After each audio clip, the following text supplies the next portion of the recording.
Hello students, so we met again, hope all you are fit and fine. Students, last lecture में हमने क्या पढ़ लिया था? हमने चौथा कंटेंट जो था, हमारा चैप्टर का नाम चल रहा था fundamental unit of life, that is the cell.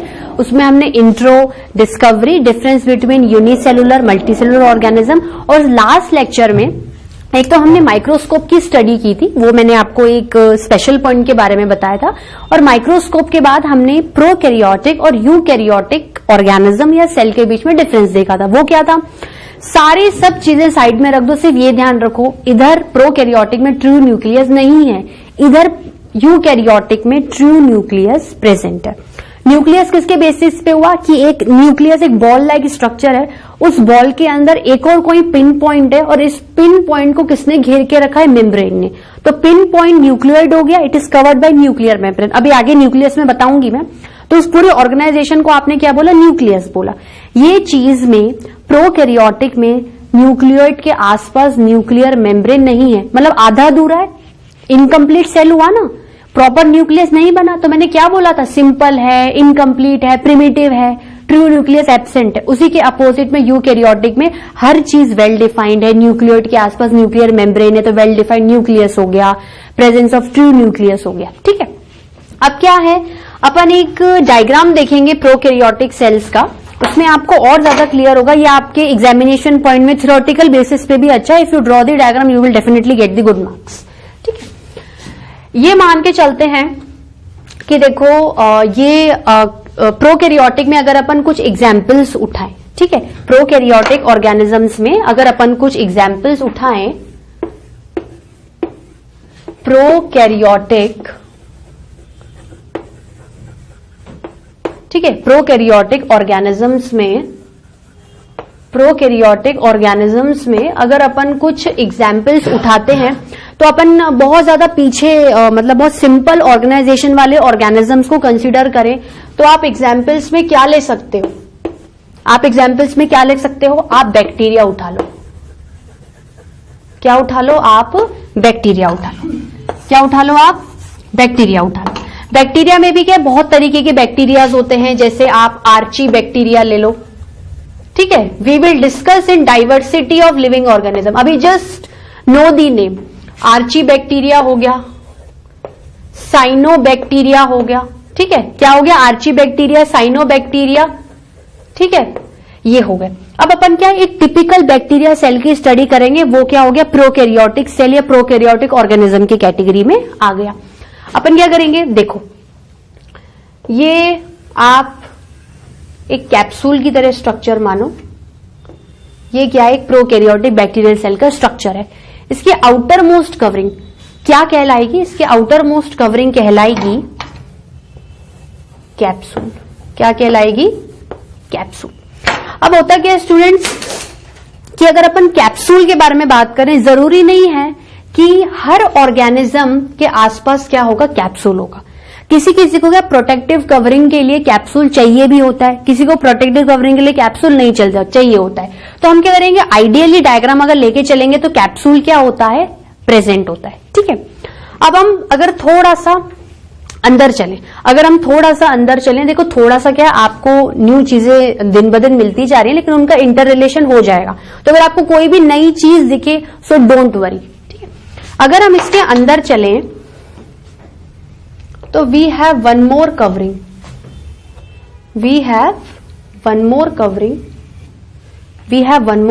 That is known as cell wall. थोड़ा सा अलग कलर से बनाएंगे जिससे कि आपको डिफरेंशिएट हो जाए। ठीक है, इसके अंदर एक और कवरिंग होगी। अगर सेल वॉल के आप थोड़े और अंदर चलो, देखो आउटर मोस्ट कवरिंग क्या होगी? कैप्सूल। फिर थोड़ा अंदर चले तो सेल वॉल, फिर एक और कवरिंग बनाते हैं अपन। एक और कवरिंग के आसपास इसके अंदर एक और कवरिंग होगी, वो क्या कहलाएगी? वो कहलाएगी आपकी सेल मेम्ब्रेन। क्या कहलाएगी स्टूडेंट्स? Cell membrane. बाहर से अंदर चलो, आउटर से इनर चलो तो capsule, cell wall, cell membrane. एक ट्रिक बना सकती हूं, ट्रिपल सी। ऐसे बोल सकती हूं, ट्रिपल सी चलो, ट्रिपल सी चलो। ट्रिपल सी का मतलब होता है capsule, cell wall, cell membrane. ठीक है, अब मैंने आपको बताया था हर सेल के बीचों बीच थोड़ा सा टूवर्ड्स अगर अपन सेंटर चले तो एक बॉल लाइक स्ट्रक्चर प्रेजेंट है, उसका नाम क्या है? न्यूक्लियस। पर मैं तो प्रोकैरियोटिक में बोलूंगी कि ट्रू न्यूक्लियस तो एब्सेंट है, ठीक है। प्रोकैरियोटिक में मैं क्या बोल रही हूं कि आपके पास ट्रू न्यूक्लियस है ही नहीं, अब कैसे दिखाऊं कि ट्रू न्यूक्लियस नहीं है? ऐसा कुछ करूंगी ना कि न्यूक्लियोइड तो है पर न्यूक्लियोइड के आसपास न्यूक्लियर मेम्ब्रेन नहीं है, तो मैंने उस ऑर्गेनाइजेशन को क्या बोल दिया कि देखो लमसम थोड़ा बहुत न्यूक्लियस की तरह दिख रहा है पर एक्चुअल ट्रू न्यूक्लियस नहीं है, मतलब प्रेजेंस है पर आधी अधूरी प्रेजेंस है, ठीक है। तो इसमें आपको क्या है, न्यूक्लियस का कुछ ऐसा स्ट्रक्चर दिख रहा है। ये क्या है आपका? ये आपका न्यूक्लियोइड है। क्या है ये आपका? Nucleoid. Nucleoid not bounded by, किससे not bounded by? Not bounded by nuclear membrane, not bounded by nuclear membrane, ठीक है। Nucleoid not bounded by nuclear membrane. अब देखो आप इसको क्या कंसीडर करो, आप इसको क्या करो, फॉल्स न्यूक्लियस कंसीडर कर लो। क्या कंसीडर कर लो? फॉल्स न्यूक्लियस, झूठा न्यूक्लियस है तो न्यूक्लियस पर बिहेव नहीं कर रहा है, ठीक है। इसमें क्या है? इरेगुलरली अरेंज न्यूक्लियोइड है। न्यूक्लियोइड कहां प्रॉपर शेप में दिख रहा है? अनइवन, अजीब सा अरेंज्ड है, क्योंकि उसके आसपास क्या है? मेम्ब्रेन की कवरिंग नहीं है। मेम्ब्रेन की कवरिंग क्या करती है? रिजिडिटी देती है, प्रोटेक्शन देती है, कवरिंग देती है, एक शेप देती है, ठीक है। अगर मैं इसके ऊपर कुछ चढ़ा दूं तो क्या होगा? ये इधर उधर नहीं भागेगा ना, एक जगह पे टिका रहेगा। अब ये क्या है? ये अनइवन हो गया है, ठीक है। अब क्या होता है स्टूडेंट्स, आपको सेल के अंदर, ये सेल का क्या है? ये सेल का पूरा साइटोप्लाज्म वाला हिस्सा है, पर मैं इतना आपको अभी नहीं बताऊंगी, क्योंकि क्या है, अगर मैं आपको इतना अभी बता दूंगी तो आपके कंफ्यूज हो जाओगी। जब स्ट्रक्चर ऑफ सेल आएगा, अपन स्टेप बाय स्टेप स्ट्रक्चर पढ़ेंगे तो आपको ऑटोमेटिकली क्लिक हो जाएगा कि मैम एक्चुअली इस टाइम पे क्या बोलना चाह रही थी, ठीक है। तो इसके आसपास क्या है, और भी सब्सटेंसेस होते हैं, पर उसके बारे में अपन क्या करेंगे, डिस्कस अभी नहीं करेंगे, ठीक है। तो ये आपका क्या हो गया, प्रोकैरियोटिक का पूरा डायग्राम हो गया। इसको नोट करिए स्टूडेंट्स। हमने प्रोकैरियोटिक ऑर्गेनिजम्स के बारे में पढ़ लिया, एग्जाम्पल्स भी देख लिए थे और हमने डायग्राम भी देख लिया था, ठीक है।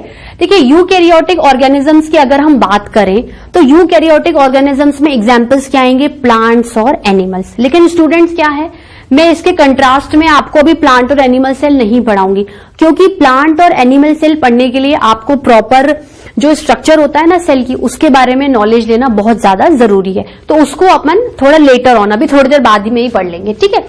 तो जो अपन टॉपिक स्टार्ट करने वाले हैं वो स्ट्रक्चर ऑफ सेल है, लेकिन मैं आपको स्ट्रक्चर ऑफ सेल ना पढ़ा के उसके अंदर जो सब हेडिंग्स थी ना, सेल की शेप, साइज, नंबर, उसका हल्का सा क्या है एक रिव्यू दूंगी, क्योंकि वो आपको क्या है, देखा जाए तो एक knowledge point of view, GK में भी कभी कभार ये क्वेश्चंस पूछे जाते हैं।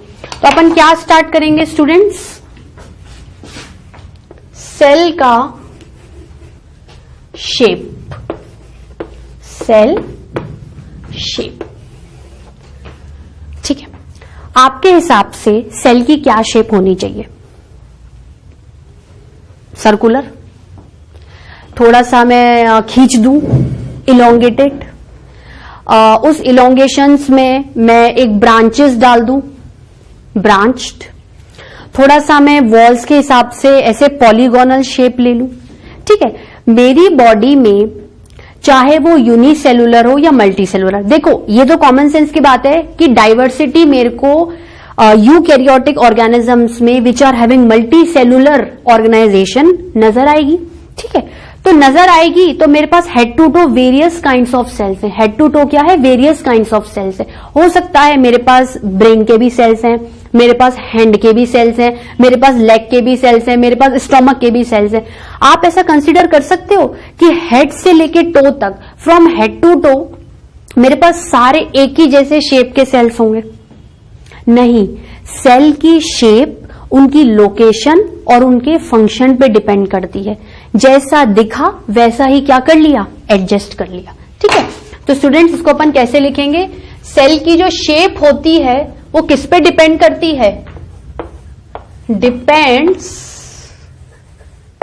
ऑन दी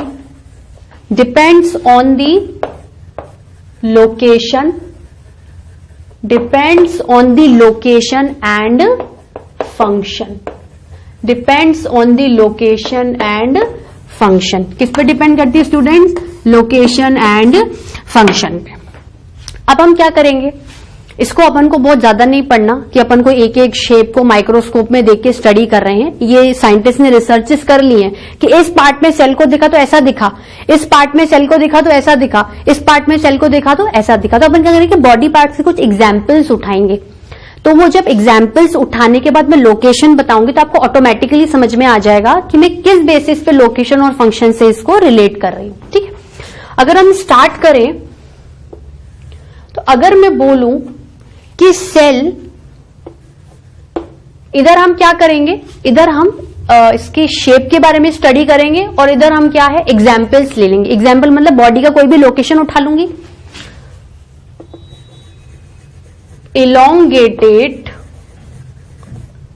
इलोंगेटेड मतलब लंबा, and branched, elongated and branched, लंबा भी है ब्रांच्ड भी है।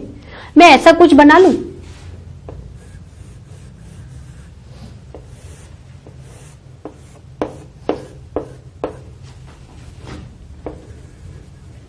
लंबा भी है ब्रांच्ड भी है। ये थोड़ा थोड़ा ध्यान आ रहा है। मैं इसे कह सकती हूं कि मेरे ब्रेन के सेल्स हैं, स्ट्रक्चरल एंड फंक्शनल यूनिट है। Yes, you guess the right, nerve cells, nerve cells, या फिर बहुत ही अच्छे टर्म में बोलूं तो न्यूरॉन। अच्छा, अब आप मुझे बताओ, आपने बोला मैम लोकेशन और फंक्शन के हिसाब से शेप होगा, आपने न्यूरॉन का ऐसे ब्रांचेस भी बना दी और लंबाई भी बना दी। देखो ऐसे समझ सकते हो आप, consider it as a neuron. ये मेरा हैंड है, ये मेरा न्यूरॉन है, इसके बीच में ये न्यूक्लियस है, ये मैंने ठीक है न्यूक्लियस बना दिया। It is having branches, it is having branches. ये ब्रांचेस है भाई, ये मेरा पाम है और ये मेरी उंगलियां क्या है, ब्रांचेस है। और ये मेरा क्या हैंड है, हैंड क्या होता है, ये बीच का क्या होता है, soma, perikaryon. These branches are dendrites. मैं थोड़ा सा आपको इन्फो दे रही हूं, आगे आपको सब समझ में आएगा। और ये क्या है, मेरा एक्सॉन। मेरे ब्रेन से जो भी सिग्नल्स आएंगे ये उठाएंगे, ये उठाएंगे, ठीक है ना। मेरे ब्रेन से जो भी सिग्नल्स आएंगे ये उठाएंगे और ट्रांसमिट कर देंगे लंबे एक्सॉन को। एक्सॉन क्या करेगा, बाकी बॉडी पार्ट्स को दे देगा। आपको जब भी कोई पिन चुभाता है आप फट से पीछे हटते हो। क्यों पीछे हटते हो, उसी टाइम पे आपके ब्रेन सेल्स, न्यूरॉन्स आपको क्या करते हैं, ब्रांचेस से कलेक्ट करके एक्सॉन के थ्रू इंफॉर्मेशन देते हैं कि आपको इससे पेन होने वाला है, सेंसेशन कुछ फील हुआ है, आप क्या हो जाओ, दूर हट जाओ। एक तरीके से उसने, बॉडी ने आपको एक डिफेंस मैकेनिज्म दिया। तो इस बेसिस पर इन्होंने इसका शेप क्या कर दिया, इलोंगेटेड एंड ब्रांच्ड। ठीक है, दूसरा अगर हम चलें दूसरी शेप में, तो दूसरी शेप आप थोड़ी लंबी ले लो। दूसरी शेप क्या करो, आप लंबी ले लो, जैसे स्फेरिकल ले लो। ठीक है, स्फेरिकल क्या होता है, देखो हमारी बॉडी में जो मसल्स होती हैं, जैसे ये मेरे हाथ की मसल है और मुझे इससे इसको जोड़ना है। ठीक है, ये मेरी मसल, ये लंबी यूं चल रही है, तो कुछ ऐसे बोलूं कि सिलिंड्रिकल, कुछ स्फेरिकल बना दूं। तो जनरली बॉडी की मसल्स को क्या करना है, मसल एक कनेक्टिव टिश्यू है। मसल क्या है, कनेक्टिव टिश्यू है, कनेक्ट करेगा दो चीजों को। तो अगर इसको इससे जोड़ना है और मूवमेंट कराना है तो मेरे को मसल की जरूरत है। तो लंबी मसल चाहिए, तो शेप कैसी हो गई, स्फेरिकल। ऐसा कुछ कंसिडर कर सकती हूं, ये मसल हो गई, शेप कैसी हो गई है, ऐसे स्फेरिकल। और सेल है भाई, देखो हर चीज सेल की ही बनी हुई है। सेल है तो न्यूक्लियस तो जरूरी होगा ही ना, तो हर चीज में क्या है, आपको न्यूक्लियस की जरूरत है। ठीक है, अब अगर मैं किसी और शेप पे जाऊं, अगर आप अपने लिवर को कंसीडर करो, लिवर में क्या होता है, देखो ये थोड़ी सी चीजें आपको थोड़ी मिसमैच हो सकती हैं, हल्का फुल्का, पर आप क्या करना, देखो कंसीडर करने की कोशिश करो कि अगर मसल को, मेरे को स्फेरिकल की जरूरत है, लंबी मसल की जरूरत है, आपने लिवर को देखा होगा, अगर आप लिवर का कोई सेक्शन कट करके माइक्रोस्कोप में कंसीडर करो तो आपको सेल की शेप और साइज कैसी नजर आएगी? आपको हल्की सी क्या दिखेगी? पॉलीगोनल। पॉलीगोनल मतलब 5, पॉलीगोनल मतलब 5, मतलब प्रॉपर तरीके से सेल क्या है, प्रॉपर में किसी एंगल से ढका हुआ है। ठीक है, तो अगर आप इसको पॉलीगोनल कंसीडर करते हो, ठीक है, पॉलीगोनल में तो आप क्या उठाओगे? लिवर। आप क्या उठाओगे? लिवर। लगभग ऐसा कुछ शेप आता है। पॉलीगोनल में लिवर का ऐसा कुछ शेप आता है। तो इसमें क्या है, आपको शेप पता चल रहा है, इसमें आपको क्या पता चल रहा है? आपको लोकेशंस पता चल रही हैं। इसमें आपको क्या है? लोकेशंस पता चल रही हैं कि एक्चुअली मैं किस लोकेशन की बात कर रही हूं। ठीक है, अब मैं कह रही हूं मैंने ऐसा कोई लंबा सेल बनाया जिसके आसपास सिर्फ ब्रांचेस है, सिर्फ ब्रांचेस है। ठीक है, तो मैं नाम दे सकती हूं ब्रांच्ड। क्या दे सकती हूं? ब्रांच्ड। बहुत सारी ब्रांचेस हैं। जनरली मेरी बॉडी में जो कलरिंग सेल्स होते हैं, कलरिंग सेल्स मतलब मेरा जो भी कलर है वो स्किन पे मुझे नजर आ रहा है, तो स्किन में कोई ऐसा सेल होगा जो कुछ कलर को, पिगमेंट को रिसीव करेगा और ऐसा सेल दिखेगा। देखो हमारे पास जितने भी ऑर्गेनिज्म है सबके अलग अलग कलर है, सबके अलग अलग कलर है। क्यों अलग कलर है? Because I am having pigment receiving cells. Pigment मतलब कलरेशन।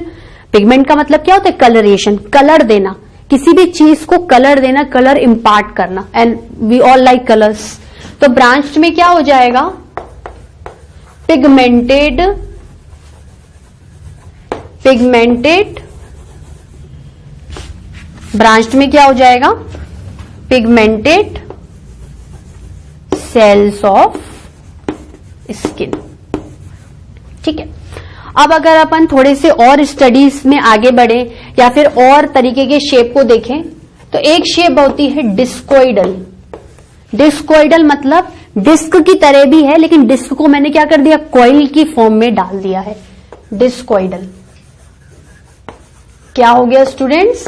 डिस्कोइडल। ठीक है, इसको आप ऐसे ड्रॉ कर सकते हो। अगर आप पिगमेंटेड स्किन को भी लेके चलना चाहते हो तो ऐसे कुछ डाल लो। ये आपका एक पर्टिकुलर सेल है और ये आपके ब्रांचेस हैं। ठीक है, डिस्कोइडल में क्या आते हैं? आपने सुना होगा red blood corpus cells, RBC. Very very important component of my body and very very important component of my blood. ठीक है, क्यों आरबीसी इंपॉर्टेंट होता है? आरबीसी इसलिए इंपॉर्टेंट होता है क्योंकि आरबीसी अपने अंदर एक ऑक्सीजन कैरिंग पिगमेंट रखता है जिसका नाम क्या होता है? हीमोग्लोबिन। अगर आज मैं जिंदा हूं, मुझे ऑक्सीजन मिल रहा है तो वो सिर्फ और सिर्फ आरबीसी की वजह से मिल रहा है। ठीक है, तो आरबीसी, आरबीसी को मैं कैसे लिखूंगी? Red blood corpuscle, red blood corpus cell. Corpus cell को आप सिंपल सेल भी बोल सकते हो। डिस्कोइडल शेप का मतलब क्या होता है? देखो ये एक आरबीसी है। ठीक है, आपने एक सेक्शन ले लिया आरबीसी, ये देखो ये पतली डिस्क की तरह दिख रही है, पर ये क्या है? थोड़ी सी कॉइल्ड है। ये डिस्क की तरह है और ये क्या है? कॉइल्ड है।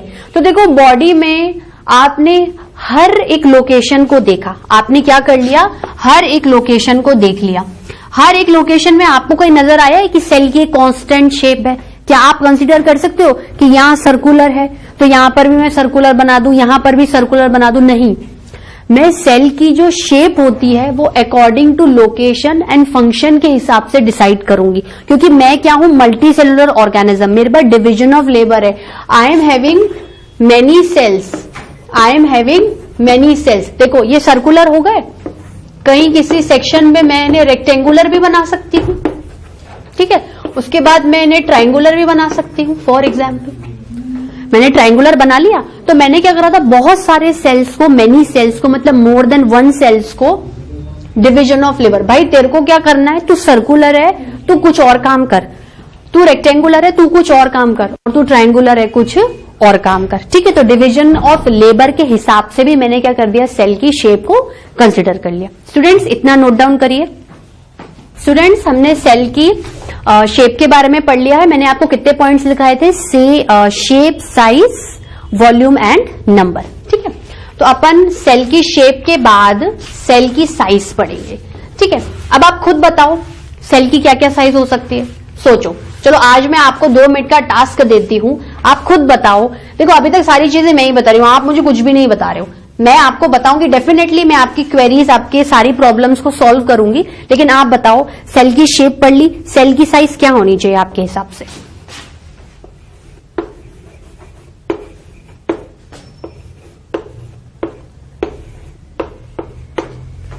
सपोज मेरी बॉडी में कोई भी सेल कंसीडर कर लो, क्या साइज होना चाहिए? 2 सेंटीमीटर? नहीं, बहुत बड़ा हो गया। 0.1 माइक्रोमीटर? मैम ये तो बहुत छोटा हो गया। ऑब्वियसली ऐसी साइजेस होंगी, क्यों नहीं होंगी? Because in my earth I have already told you at the first lecture, ranging from microscopic very small size organism to macroscopic very large size organism. तो क्यों नहीं हो सकती है? छोटा दिख रहा है तभी तो साइज छोटा है, और बड़ा दिख रहा है तभी तो साइज बड़ा है। तो मैं क्या करूंगी?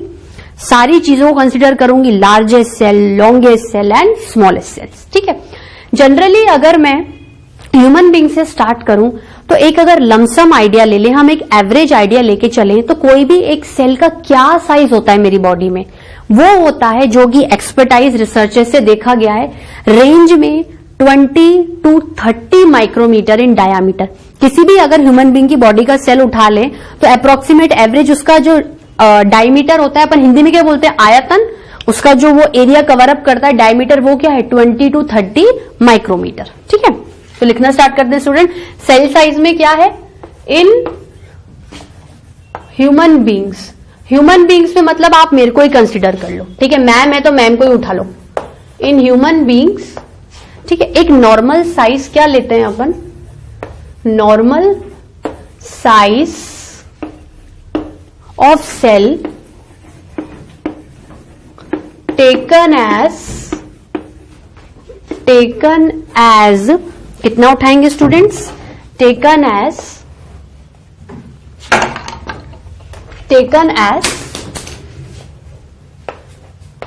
20 to 30 माइक्रोमीटर इन डायामीटर।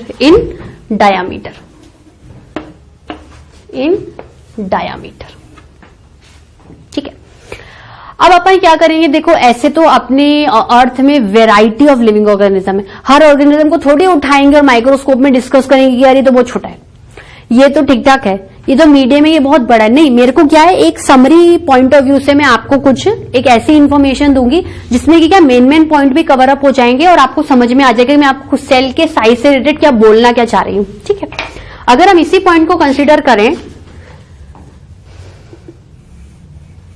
ठीक है, तो हम क्या है 3 कॉलम में पढ़ लेते हैं। हम ऐसा बोल सकते हैं, लार्जेस्ट सेल, लॉन्गेस्ट सेल और स्मॉलेस्ट सेल। हो गई, सब चीजें कवर अप हो गई।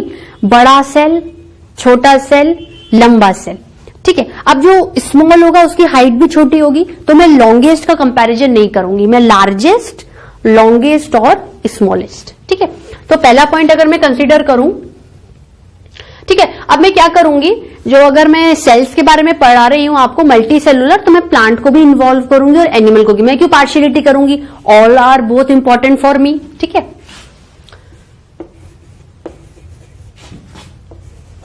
Largest cell. ठीक है, अब आप सेल में क्या क्या कंसिडर कर सकते हो? छोटा अमीबा से लेकर किसी ऑर्गेनिज्म ने, मान लो ऑस्ट्रिच ने एग दिया, तो एग के अंदर से ही ऑर्गेनिज्म बाहर आ रहा है, तो वो एग के अंदर जो डेवलपमेंट होगा वो उसके लिए एक सेल कंसीडर करूंगी ना। फिर बड़ा कोई ह्यूमन बीइंग आ गया, या फिर आप किसी प्लांट को मान लो, ठीक है, या किसी बहुत बड़े विशाल ऑर्गेनिज्म को मान लो। ठीक है, तो उस बेसिस पे आप समझते चलना।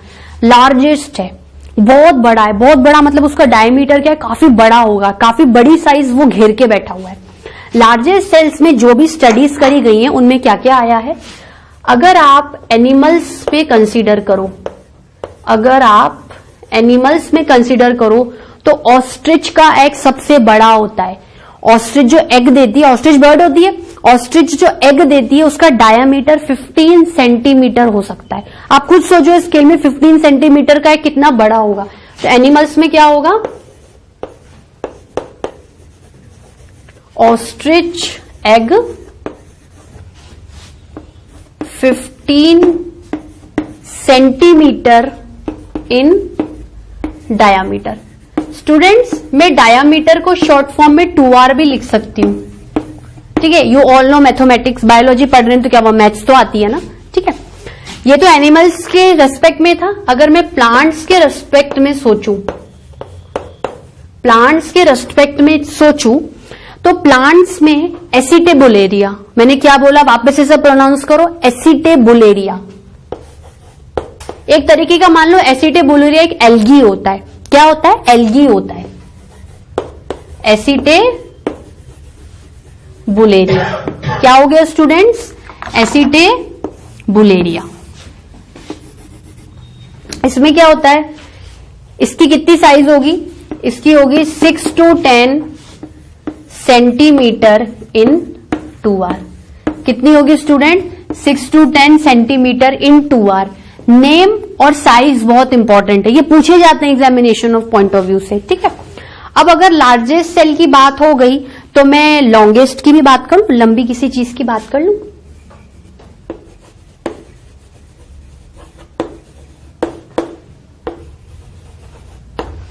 अब देखो फिर से मैं क्या करूंगी, मैंने अगर लार्जेस्ट एनिमल और प्लांट में उठाया है तो मैं लॉन्गेस्ट भी एनिमल और प्लांट में उठा लूंगी, ठीक है। अगर मैं एनिमल्स की बात करती हूं, अगर मैं एनिमल्स की बात करती हूं, मैंने अभी आपको बताया न्यूरॉन बहुत बड़ा है। पैर में भी कोई प्रॉब्लम होगी ना तो सर फटाफट बता देगा, मतलब सर से लेके पैर तक न्यूरॉन है। सबसे लंबा मान सकती हूं, नर्व सेल। क्या है, नर्व सेल। कितना, 1 मीटर इन, भाई लॉन्गेस्ट को तो मैं हाइट के बेसिस पे मानूंगी ना, 1 मीटर इन हाइट। लंबाई में कितना, 1 मीटर लंबा है, ठीक है। अब एनिमल्स का पढ़ा तो वाई शुड है पार्शियलिटी विद द प्लांट्स, तो मैं प्लांट्स का भी पढ़ूंगी। मेरे को सब नॉलेज होनी चाहिए, एग्जाम में आपसे कुछ भी पूछा जा सकता है, you should know each and everything. तो एनिमल में अगर नर्व सेल हो गया तो प्लांट में क्या हो जाएगा, प्लांट में होते हैं हेम्प फाइबर। हेम्प एक प्लांट होता है, उसमें से फाइबर्स निकलते हैं, उसके फाइबर्स को अगर मेजर किया जाए तो वो भी लगभग 1 मीटर के बराबर ही आते हैं। तो लंबे, सबसे लंबे प्लांट का क्या हो गया, सेल, हेम्प फाइबर। क्या हो गया, हेम्प फाइबर,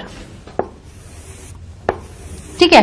तो देखो लार्जेस्ट हो गया, लॉन्गेस्ट हो गया। अब फाइनली अपन एक चीज और पढ़ेंगे लास्ट में, सबसे स्मॉलेस्ट, सबसे स्मॉलेस्ट। तो पहले आप इतना नोट डाउन करिए, स्मॉलेस्ट में आपको अभी 2 मिनट में बताती हूं।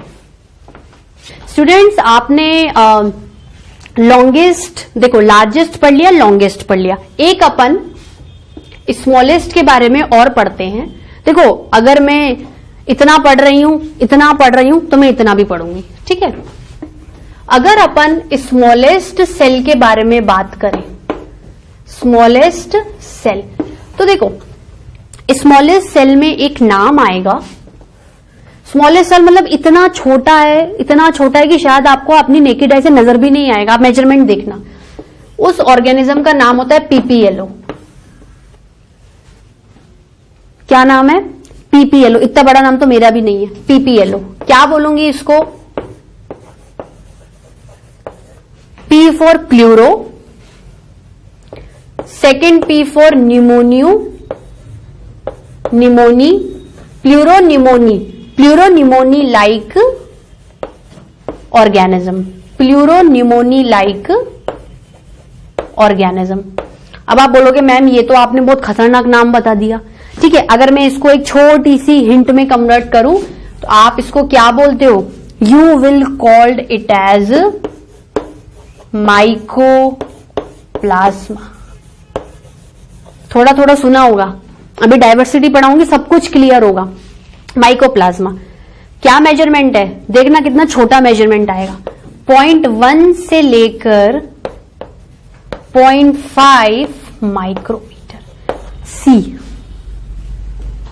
15 सेंटीमीटर, 6 to 10 सेंटीमीटर, 1 मीटर, और हमें किस पे गिर गई, माइक्रोमीटर। मेरा स्केल वहां था और कहां पे गिर गई, इतना नीचे। So students, in my earth diversity and variety of organisms are present. तो आज हमने क्या क्या पढ़ लिया था, हमने अभी तक जो सेल के कंटेंट्स हैं उसमें इंट्रोडक्शन कर लिया था, उसके हिंट क्या हुए, basic unit of life, discovery में Robert Hooke, Robert Brown, Schleiden Schwann, Virchow, then cell theory, cell theory के बाद सेल बायोलॉजी, उसके बाद difference between unicellular multicellular, एक सेल का है बहुत सारे सेल्स का, एक सेल सारा काम करेगा, बहुत सारे सेल डिफरेंट डिफरेंट काम करेंगे।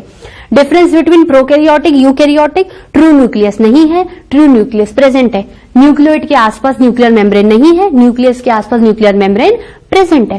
थोड़ा सा मैंने माइक्रोस्कोप की हिंट दी थी, लाइट गिरेगी तो लाइट माइक्रोस्कोप, इलेक्ट्रोमैग्नेट होगा तो इलेक्ट्रॉन माइक्रोस्कोप, मतलब इलेक्ट्रॉन से सब कुछ आप देखोगे, यहां लाइट से देख रहे हो, यहां पर इलेक्ट्रॉन से देख रहे हो। उसके बाद डिफरेंस हमने देख लिए थे प्रोकैरियोटिक यूकैरियोटिक के, फिर हमने क्या करा था, सेल की शेप पढ़ी थी, अकॉर्डिंग टू अपने लोकेशन के हिसाब से बहुत सारी शेप्स होती हैं, और हमने साइज पढ़ी थी। तो स्टूडेंट्स, आपको इतना समझ में आ रहा है, तो आज के लिए इतना ही, बाकी हम लोग नेक्स्ट क्लास में पढ़ेंगे।